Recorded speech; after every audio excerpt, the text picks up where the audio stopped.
முதலமைச்சர் விஜய் ஃபர்ஸ்ட்டு தேர்தல் வாக்குறுதியா என்ன சொல்லியிருந்தாருன்னா, 5 ஏக்கராக்கு கீழ இருக்கிறவங்க பயிர் கடன் 100% தள்ளுபடியும், 5 ஏக்கராக்கு மேல இருக்கிறவங்களுக்கு 50% தள்ளுபடியும் சொல்லிட்டு, இப்ப என்னடான்னா, அரசு செய்தி வெளியீட்டுல என்ன சொல்லிக்கிறாங்கன்னா, 1/5/2025லேருந்து 28/2/2026 அதுக்குள்ள வாங்கியிருந்தா மட்டும் தான் தள்ளுபடி பண்ணுவோம் அப்படின்னு சொல்லிட்டு, ஃபர்ஸ்ட்டு என்ன சொன்னாரு, 100% தள்ளுபடி, அதுக்கப்புறம் 50% தள்ளுபடி. அதில டேட்டு எதுவும் இல்ல. இதில டிஎம்கே மாரி வந்து குறிப்பிட்டவங்களுக்குன்னு சொல்லிட்டு இதெல்லாம் பண்ண மாட்டோம், அனைவருக்கும் அப்படின்னு சொல்லிட்டு, இப்போ அவங்களோட ஆப்பு பயங்கரமா வைக்கிறாங்க.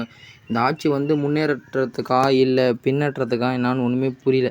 இதில 2வது ஆப்பு என்னான்னா, குறு விவசாயிகளுக்கு ரூ. 50,000 to ரூ. 60,000 வைத்திருந்தா அதில 40,000 தான் தள்ளுபடி. அதேமாரி சிறு விவசாயிகளுக்கு ரூ. 50,000 ரூ. 60,000 வைத்திருந்தா ரூ. 20,000 தான் தள்ளுபடி.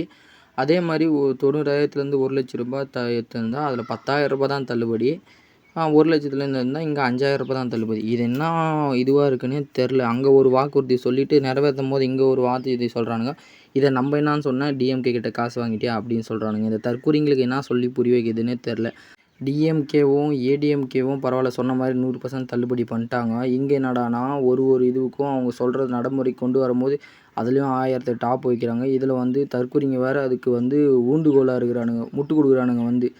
இது உங்களோட கருத்து கமெண்டில் சொல்லிட்டு போங்க.